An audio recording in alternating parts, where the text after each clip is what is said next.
생물다양성과 함께하는 논 24절기인데 저는 꼭 24절기에 맞춘다기보다는 논농업이 우리 문화에서 그 시절에 그럴 수밖에 없었던 저절로 절기가 그냥 맞아 떨어지는 지점을 설명을 좀 드릴게요. 꼭 24절기인가 요때는 뭘 하고 요때는 뭘 하고 이거보다는 저절로 맞아 떨어질 수밖에 없었던, 예, 그러니까 4가지 주제로 해서 오늘 강의를 하려고 해요. 그럼 24절기가 어떻게 형성되는가는 제가 설명을 안 드려도 될 것 같아요. 음력이 아닌 태양력을 중심으로 해서 1년을 24등분으로 나눠서 보니까 약 15일 플러스 마이너스 하루 정도가 차이가 난다. 간격이. 이건 태양력을 중심으로 했었다. 근데 처음에 24절기가 들어왔었을 때는 중국에서 들어왔다 보니까 우리하고 조금은 안 맞는 성향이 좀 있었었는데 그걸 우리 조선시대에 이걸 다시 우리 영화 천문이라고 하는 영화 옛날에 한번 했었던 기억이 나요. 거기서 보면은 중국 거 100개 갖고 와서 우리 걸로 다시 바꾸고 막 이런 과정이 있었었죠. 장영실하고 세종당에 정말 있었던 일들인 거거든요. 조금 더 극화돼서 더 극적으로 표현을 했을 뿐이지 우리 조상들이 이걸 굉장히 오랫도록 우리 거화 하려고 노력했던 것들이 굉장히 많아요. 옛날에는 먹거리를 들로 산으로 가야 했기 때문에 들과 산의 원리를 이해를 하려고 노력을 굉장히 많이 했었던 기록들이 남아있죠. 그래서 24절기를 최대한 잘라서 여기서 더 자르기도 하죠. 예, 절이라고 하는 것은 절이 바로 이 노란색으로 되어 있는 이 4개가 절이고 그 다음에 이게 그 다음에 5개 그 안에 5개씩이 들어가고 그 안에는 또 3개로 나눠서 후라고 해가지고 더 세밀하게까지 적어놓은 책이 있어요. 앙부일구를 많이 보셨죠? 정말 대단해요. 가서 보면은 이 안에 줄까지 있어서 하지 때는 요 줄에 맞춰서 보고 동기 때는 요 줄에 맞춰서 봐라. 이 줄까지 있는 걸 보면서 우리 조상들 정말 대단하다. 우리 과학이 이렇게 발전을 했었는데 왜 과학이 발전을 안 한 것처럼 느껴졌을까? 왜 그랬을까요? 정말은 우리가 과학이 굉장히 많이 발달을 했는데도 불구하고 그게 꼭 서양에서 모든 과학이 온 것처럼 얘기를 하고 있거든요. 여러분들 경축 순환농업을 보면 다 일본 책을 갖다 베껴놓고서 보세요. 근데 우리 순환농업의 근간은 어디 있냐? 우리 방법의 근간은 어디 있냐면 고려사에 있어요. 이미. 그러니까 고려시대 때부터 이미 2년 3작을 해라. 이런 1년은 농사를 짓고 그 다음에는 휴경을 해주고 그 다음에는 거기다가 목축업 닭을 키우거나 아니면 뭐 염소를 키우거나 하고 걔네들이 똥을 싸서 충분히 거름지면 그 다음에 다시 농사를 짓고 이미 경축 순환농업이 고려책에 다 있는데도 불구하고 우리는 꼭 외국에서 가져온 것처럼 이게 왜 그랬느냐 하면은 바로 역사학자들이 정사만 했기 때문에 일어나는 현상. 우리 민족사를 한 게 아니라 정사, 그러니까 국가의 커다란 정치에 해당되는 쪽에다 너무 많은 투자를 했고요. 이런 내용들은 어디에 있냐면 향토사에 있는 거예요. 향토에서 우리 동네에 비가 많이 와서 이 비가 많이 와서 천방이 무너졌는데 몇 명이 동원을 해서 여기를 고쳤고 이런 건 다 향토사에 있는 거예요. 근데 우리 역사학자들이 향토에 내려서 향토사하고 있는 역사학자들이 과연 얼마나 계실까요? 거의 없어요. 그리고 그분들이 논문 발표도 또 안 하세요. 그냥 자기 혼자 공부하고 마시는 거예요. 거기다가 플러스 알파 이해를 못 하세요. 농업 이해를. 역사학자시다 보니까 한문을 읽었어. 근데 이게 뭐라는 거야? 이렇게 되는 거예요. 우리 조선시대에 책 중에 경산 그러니까 계산을 하는 책이 있는데 거기에 삼각함수가 다 나와 있는 거 아세요? 지금도 해석이 안 돼요. 해석을 못 해내고 있어요. 수리학자는 한문을 모르고 한문을 잘하는 사람은 수학을 몰라요.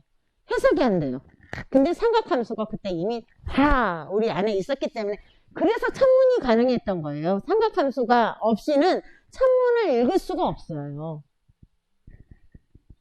그리고 이미 요때 지구는 둥글다는 개념이 다 있었기 때문에 이게 계절도 나오고 다 나왔던 건데 그렇지 않고는 이 방법이 안 나와요. 그런데도 불구하고 안구일체 이 네, 기구가 나오는 데까지는 그 계산이 다 나왔다는 얘기예요. 남중고도 이거 계산을 다 삼각함수로 풀어야 가능했던 것들이에요. 근데 우리가 꼭 그걸 안 했던 것처럼 얘기를 하는데 아니거든요. 이걸 수학을 하시는 분이 한 분을 읽거나 한 분 하신 분이 수학을 좀 아시면 이게 풀릴 텐데 안 풀리는 거죠. 저는 전공이 수학입니다, 사실은. 제가 가르쳤던 아이의 엄마가 저기 앉아 계셔서. 네, 그래서 저희가 이렇게 사실은 하늘의 이치를 읽었다는 것은 이미 수학적으로 다 완성되어 있었다는 거예요. 서양보다 더 빨랐다라고 저는 말씀을 드리는데 이런 근거 자료를 다시 저희가 찾아내야지 될 필요성도 있다. 그래서 24절기라 하는 것을 우리 요걸로 다시 우리 거화 시키는 작업을 했었다라고 말씀을 드릴 수 있습니다. 우리나라 이제 24절기에 해당되는 세시풍섭을 농과 원령이라고 하는 책자에 자세히 수록이 되어 있어요. 그래서 이제 절기, 아까 절, 기, 후 이렇게 나눠진다고 말씀드렸었죠. 절이라는 것은 이제 이렇게 크게 4개를 기점으로 해서 하나하나를 놓고 말하는 거고요. 거기를 다시 5개로 나누어서 하나하나를 절이라고 하면 되고요. 그 15일을 5일 간격으로 해서 후라고까지, 그래서 기후, 후가 바뀌는 거예요. 기를 통해서 후가 바뀌는 거, 기후라는 말이 그렇게 연결되는 단어입니다. 그래서 이 기후가 바뀐다는 건 날씨가 바뀐다는 얘기인 거고 기후 변화가 온다는 얘기인 거고 그 기후 변화에 맞는 생물들이 나타난다. 이렇게 보시면 될 것 같습니다. 우리가 기후만 알기 위한 것도 아니고 이걸 전체를 사실은 하나라고 저는 생각을 해요. 그러면 이 생물이 나타나고 거기에 만들어진 식재료가 바뀌면 거기에 의해서 민속문화, 먹거리도 바뀔 수밖에 없는 거다. 먹거리부터 시작을 하시는 분들이 많은데 그것은 취미생활이고 우리가 당장 먹어야 되니까 먹거리부터 하는 게 맞긴 하나 가장 마지막이 먹거리다라고 저는 보여지는 부분이에요. 그러니까 마지막 정점, 활용 점점을 찍는다라고 하잖아요. 그러니까 그 기후에 맞는 활용 점점을 찍는 게 먹거리다. 마지막이 먹거리다. 자, 저는 이제 절기보다도 민속 문화에서부터 시작을 해볼게요. 우리 새해 첫날 뭐 먹죠? 떡국. 떡국의 재료가 뭐죠? 쌀. 우리는 쌀부터 시작해요. 모든 1년의 시작은 쌀부터 시작해서 결국은 쌀로 끝나거든요. 예. 왜 하필이면 가래떡을 갖고 떡국을 만들었을까? 우리가 쌀을 처음에 먹었을 때 어떻게 먹었을까요? 맨 처음 쌀을 먹었을 때. 그쵸. 처음에는 도구가 없어요. 도구가 없어서 까는 기계도 없었었고요. 절구 형태, 돌과 돌로 해가지고 그냥 하면은 여기 물을 따르면 어떻게 되겠어요? 껍질을 위에 다 뜹니다. 그러니까 껍질 버리고 물 따라내고 그 안에 있는 이걸 먹기 시작을 했던 거예요. 그 먹던 것을 이걸 물기를 빼고 찌는 걸 했어요. 나무 잎사귀에다가 이 앙금을 덜어갖고 쪄서 이게 떡의 원리였던 거예요. 그러니까 사실 우리가 밥이 쌀로 해먹는 건 밥을 생각하시는데 태초에 밥이 아니라 떡이 먼저다. 그러니까 날 걸러 먹는 거 이상 그 다음으로 화력을 이용해서 했던 건 바로 그 다음이 떡이었다라는 거예요.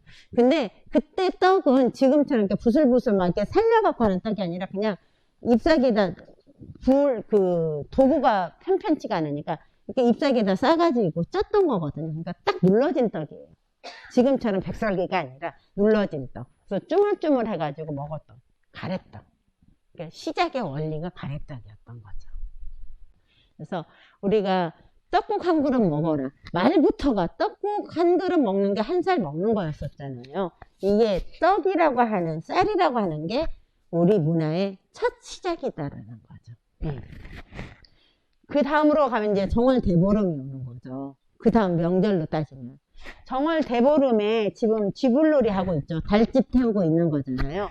옛날 쥐불놀이가 먼저였을까요? 달집 태우기가 먼저였을까요? 쥐불놀이가 먼저였을까요? 쥐불놀이. 쥐불놀이를 왜 했을까요? 그쵸. 병충해 방지를 위해서 논둑을 태워주는 걸 하기 위해서 했어요. 그런데 정월 대보름 정도면 눈이 한쪽에 와 있고 그래서 불이 번지는 것이 방지되는 시점이에요. 그러니까 솔가지 하나씩을 들고 지불놀이 하면 솔가지 들고 있다가 넘어갈 것 같으면 두드려서 꺼주는 역할들을 했었던 거죠. 지불놀이가 가장 첫 번째입니다. 지불놀이를 해야 모든 병균들이 거기 알집들이 논둑에 있죠. 사실 논 안에는 별로 없습니다. 왜? 논은 물이 있었던 지역이라서 거꾸로 물속에 사는 곤충들은 해충이 그렇게 많지 않아요.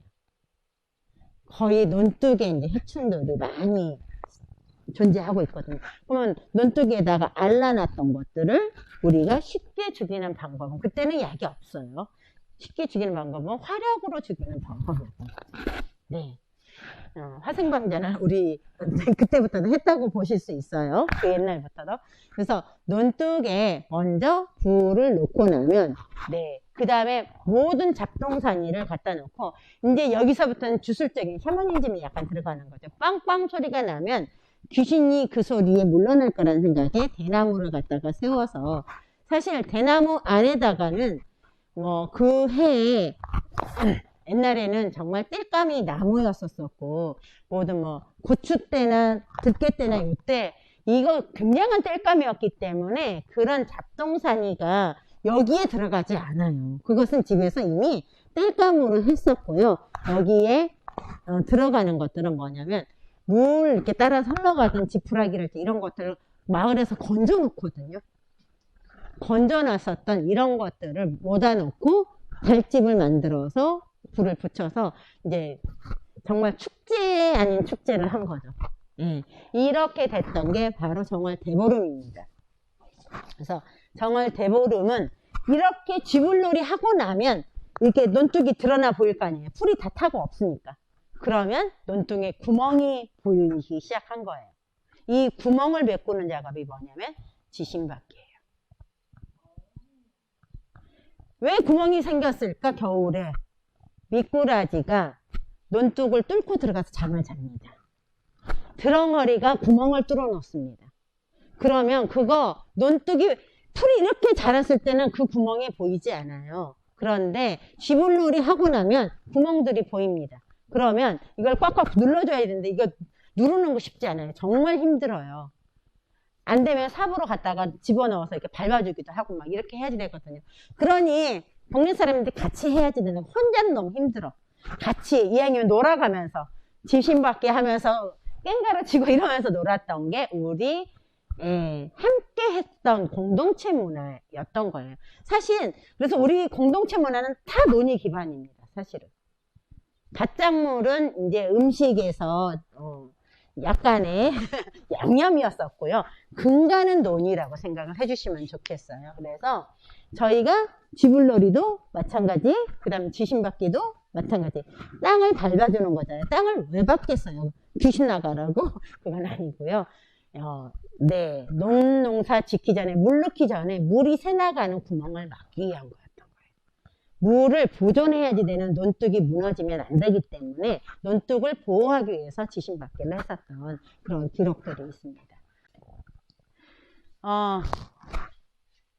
3월 삼진날 쑥개떡 해먹죠? 쑥개떡만 해먹나요? 화전도 부쳐 먹죠. 요게 이제 3월 삼진날. 음력으로 4월 중순 정도. 네. 절기가 아니라 이것은 우리 전통 문화를 먼저 말씀드리고 절기로 넘어가려고 말씀드려요. 그래서 우리 옛날에 밀가루가 많이 있었을까요? 지금 밀가루가 가장 흔한 거지만 옛날에 밀가루 많이 있었을까요? 굉장히 귀한 거였어요. 어저께 있으면 결혼을 일륜지 대사를 했을 때 국수 먹여주냐는 얘기가 있었겠어요. 그러니까 국수라는 것은 굉장한 행사였을 때 먹는 거지 아무 때나 먹는 게 아니었었던 거죠. 우리 밀이 그렇게 귀한 나라였던 거예요. 우리나라는 밀이 남쪽밖에 안 되잖아요. 예, 북쪽에는 사실 밀이 잘 안 돼요. 일조권상 안 맞아요. 맞추려면은 6월 말까지 놔두면 밀 수확해요. 근데 밀 수확량하고 쌀 수확량으로 봤었을 때 어떤 게 더 많아요? 쌀 수확량이 훨씬 많아요. 보관 방법도 밀보다는 쌀이 훨씬 오랫동안 보관해요. 우리는 쌀은 숭상했지 밀을 숭상하진 않았어요. 그래서 이모작을 할 수 있는 남쪽 지역에만 밀이 가능했기 때문에 사실은 밀로 저런 걸 해먹는 게 아니라 다 쌀가루로 해먹었던 것들이죠. 예, 화전도 쌀로 해요. 아시죠? 요즘은 밀가루 막 이렇게 하셔갖고 하는데 그거 아니고요. 원래 쌀로 하셔야지 되는 게 맞습니다. 그래서 이런 화전이나 쑥개떡 이런 걸 해먹은 게 3월 3집. 그 다음에 5월, 음력으로 5월로. 우리는 홀수를 굉장히 좋아해요. 정월 초하루 1월 1일, 3월 3집날, 단오날 5월 5일날, 7월 7서, 9월 9일은 중앙절. 이렇게 저희가 굉장히 그렇게 중요시했던 게 홀수가 겹치는 날들을 굉장히 중요시 여겼었어요. 그래서 단오날에 신윤복의 단오 풍경을 이렇게 돼 있는데 지금 머리 감고 있고 이 모습만 있는데 단오날 머리만 감았을까요? 군에도 뛰고 씨름도 하고 예, 정월 요즘은 보면 천하장사 만만세를 추석 때 하더라고요. 추석 때가 아니고 원래는 이때 했었던 거죠. 단오 날. 네. 왜 단오 때 그런 행사들을 했었을까라는 거예요. 단오 때. 음력 단오면은 양력으로 며칠 정도 될까요? 6월 10일 정도? 그쵸. 6월, 물론 윤달이 들어있는 달은 조금 더 뒤로 가고, 윤달이 뒤에 그 해지만 10월달에 윤달 들었다 그러면은 굉장히 당겨져서 5월 말일 수도 있고. 단오. 이 단오가 지금은 모내기를 언제 하죠? 우리 5월 20일 정도에서부터 시작해서 6월 10일 사이에 모내기 한다고 말씀드렸는데 옛날에는 정말 24절기에 맞춰서 농사를 짓던 시절 모내기는 6월입니다. 6월 보름때 정도 해서 보리 수확을 6월 15일 정도 해요. 보리 배 내고 이틀 만에 모내기 들어가고 그래서 옛말에 그때는 정말 네 하지 망종 이때는 오줌 누러 갈 시간도 없어서 바지에다 오줌 싸가면서 일을 했다라고 할 정도로 바쁜 시절이에요. 뭐냐면 보리도 수확해야 되지. 거기에 벼도 들어가야 되지. 얼마나 바빴겠어요. 지금처럼 기계가 띡 심던 때도 아니고 손으로 심던 시절에. 근데 그 옛날에는 한 사람이 심는 게 200평을 심어요. 한 사람이 200평을 심는다고 그래도 뜨락을 생각을 하면 이건 엄두가 안 나는 일인 거죠. 그래서 그렇게 힘든 일을 앞두고 힘을 모아야 했던 거예요. 이 힘든 일을 아무 무방비 상태로 있다가 힘든 일 같이 하자 그러면 정말 지치거든요. 그러니 네, 단오날 다 모이자. 그리고 우리 힘을 좀 보태자. 이게 공동체에서 아싸아싸 힘 모으는 일들이었던 거예요. 그래서 우리 힘자랑도 좀 해보고 아싸 이 힘을 가지고 그래서 촌 맞춘다고 하잖아요. 네. 일을 하는데 짝이 잘 안 맞으면 능률이 없잖아요. 이 짝 맞추는 역할 힘자랑을 하면서 나하고 힘이 비슷한 사람끼리 짝이 돼서 일을 해야 일 효과가 있고 비율을 맞춰야 효과가 있는 거예요. 그래서 힘자랑도 하고 이랬던 게 단오날 축제였던 거예요. 그래서 사실 저희 모내기는 5월달에 아니고 송모내기는 6월달에 하는 게 맞습니다. 정말 아니 이거 이제 추석이 된 거죠. 자, 추석이 음력으로 그쵸. 그럼 양력으로는 9월 말 정도. 9월 말이면 벼가 있나요? 아직 안 익죠. 근데 왜 추석을 거기다 놔두고 했을까요? 먹을 거에 좀 풍부해야지 되는데 한가위만 하거라 라고 할 정도로 먹을거리가 풍부하다는 얘기 아니에요. 과일들도 아직 덜 익었어요. 사과도 안 익고 배도 안 익고 아무것도 안 돼 있는데도 추석이 졌대요. 추수가 힘들어요. 힘드니 우리 같이 힘 모아서 다시 뭐든지 힘들기 전에 힘 모으는 것들 그리고 1년 동안 우리 농사 잘 되게 해주셔서 감사합니다 도 있어야지 되는 거예요. 그래서 추석이 앞에 있느냐 뒤에 있느냐에 따라서 벼 품종을 달리 심어요. 추석이 앞에 있으면 조생종을 아주 이런 조생종 여명 같은 것을 논에다 심고요. 그리고 추석이 조금 뒤에 있으면 중생종을 가지고 해먹을 수 있고요. 근데 추석이 굉장히 빠를 때가 있어요. 막 9월 15일 막 이럴 때가 있어요. 그러면 여명 갖고도 안 된다는 얘기가 돼버리거든요. 그럴 때는 어떻게 했을 것 같아요? 예? 맞아요. 올개미살이라고 하잖아요. 찐쌀. 이걸 덜 익은 벼를 그냥 까면은 다 부스러져 버리니까 덜 익은 벼를 채취를 한 다음에 그걸 증기로 찝니다. 그래서 말린 다음에 껍질을 까면 이게 속 안에서 굳어지잖아요. 그래서 찐쌀을 중심으로 해서 쫀득쫀득하죠. 이 찐쌀 먹어보면 이렇게 잘 부스러지지 않게 만든 다음에 그거 가지고 제사도 지내고 이랬었죠. 네, 그렇게 추석이 사실은 두 가지 의미를 다 갖습니다. 그래서 추석이 언제 들었느냐에 따라서 그 해에 언제 추석이 있느냐에 따라서 벼 품종까지도 바뀌었더라고요. 그럼 올해 요거 심었는데 내년에 이걸 심으면 벼가 어떻게 될까요? 1년 그걸 안 심었는데 그 다음에 씨앗이 없어질 것 같죠. 감사하게도 벼는 30년을 놔둬도 발화하는데 별 지장이 없어요. 그래서 보통 윤달이 4년 터울로 이렇게 가잖아요. 그래서 4, 5년씩 그냥 씨앗 묵혀놓는 거예요. 죽어도 이 씨앗은 안 먹는다. 박곡식 씨앗은 안 먹는다가 아니에요. 벽씨를 안 먹는다예요. 사실은 식량이 될 수 있는 씨앗, 채소 씨앗이 아니라 식량이 될 수 있는 씨앗을 대고 죽는 한이 있어도 안 먹는다가 바로 이런 데서 나오거든요. 그래서 벽씨, 요즘 토종 씨앗들 보면은 벽씨는 정말 국가 정책상 토종벼를 못 심게 했었던 70년대가 있었어요. 예. 그런데도 지금 다시 발굴해서 토종벼씨 엄청 많이 지금 발굴됐잖아요. 이게 어떻게 발굴됐을까요? 30년이 돼도 발화된다는 게 바로 이건 건데, 시골 가서 물어봐. 우리 그런 거 안 심은 지 오래됐는데? 아니, 한두 알이라도 있으면 한번, 옛날 우리 뒤주 속에 씨앗이 좀 남았을까? 뒤주 긁어가지고 나왔는데, 서너 알 나온 거. 와서 발화해보니 발화가 된 거예요. 그래서 벽씨는, 그래서 식량이 될 수 있었어요. 벽씨는 30년을 더도 발화를 합니다.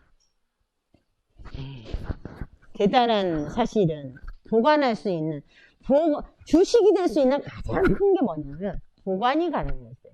근데 보관이라고 하면 사람들이 1년 보관이면 되는 걸로 착각을 하는데 1년은 보관하면 그것은 주식이 될 수 없어요. 그 다음에 흉년 들고 이러면은 씨앗도 못 받을 정도로 힘들어질 수도 있는데 그것을 가지고는 주식을 만들어낼 수 없어요. 그래서 보통 주식들은 3, 4년 이상까지도 보관할 수 있는 것들이 주식이 됐다라고 아시면 될 것 같아요. 그럼 마지막 절기 한번 잠깐 볼까요? 마지막 절기 동지. 우리 동지팥죽이라고 하잖아요. 동지팥죽 소재가 뭐죠? 식재료 소재. 팥, 쌀. 팥만 있어갖고는 안 되죠. 그죠? 팥만 있어갖고는 안 되고 결국은 쌀이 또 들어가요.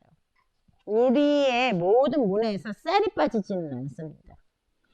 그러면 동지팥죽에 팥이 들어간다는 건 팥이 주곡식이었다는 얘기가 된다는 얘기인 거죠.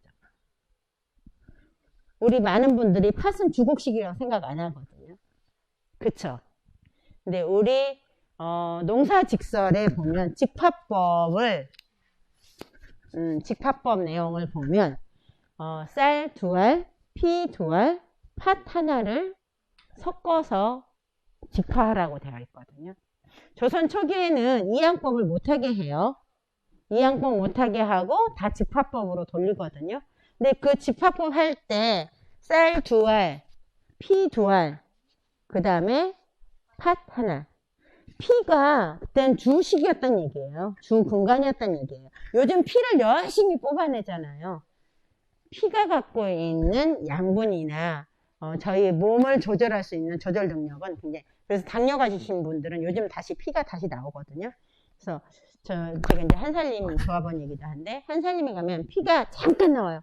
근데 나오자마자 그날부로 그냥 병이 나더라고요. 그만큼 귀한 식재료가 된 상황이에요. 그러니까 한때 천시받았던 것들이 다시 올라오고 있는 그런 모습을 보면서 참 세상은 돌고 도는구나 라는 생각을 해요. 근데 조선 초기에 어찌됐든 쌀을 최대한 심으려고 노력을 하죠. 그런데 굉장히 가뭄이 들 수도 있잖아요. 6월달에 가뭄이 들면 어떻게 될까요? 벼나 피가 잘 자라지 못하겠죠. 팥을 정말 물을 잡을 수 없는 데는 팥이 근간이 될 수도 있는 거예요. 그런데 물을 잡을 수 있는 곳에는 팥이 그러면 어떻게 해요? 콩가식물이잖아요. 녹비작물 역할을 하는 거예요. 이 팥은 물이 들어가는 순간 녹아내려요. 얘는 박곡식이지 수생식물이 아니에요. 그래서 녹아내려서 질소를 공급해주는 한마디로 녹비작물 역할을 해요. 그 다음에 피하고 쌀은 어떨까요? 피하고 쌀은 왜 같이 심었을까요? 그때 당시에는 농약이 없어요. 그런데 멸구라고 하는 것들이 태풍 때 남쪽에서 잘 넘어오거든요. 이 벼말구는 벼만 먹어요. 같은 벼과식물인데도 피는 안 먹어요. 그러면 벼를 왕창 먹히게 되면 대신 피로라도 그것을 연명을 해야 했던 거고요. 그리고 피는 벼하고 달라서 생육 조건이 달라요. 훨씬 빠르게 성장을 합니다. 그리고 빨리 익어요. 그래서 우리가 추수 때까지 기다리지 못하고 배고플 수 있잖아요. 그때 피밥들을 많이 해먹습니다. 이런 일들이 생겼던 거예요. 근데 왜 그 콩가식물 중에서도 콩이 아니라 팥이었을까요? 단백질이 많아요. 몸에서 흡수를 잘 안 해요. 콩을 많이 먹으면 설사해요. 그쵸? 소화력이 떨어져요. 근데 팥은 같은 콩가인데 탄수화물이 많아요. 그래서 우리가 에너지를 내기에 몸에서 흡수를 잘하고 에너지를 내기에 가장 적절한 게 탄수화물이었던 거죠. 녹두도 탄수화물이 많거든요. 근데 왜 녹두는 안 하고 또 팥으로 갔었을까?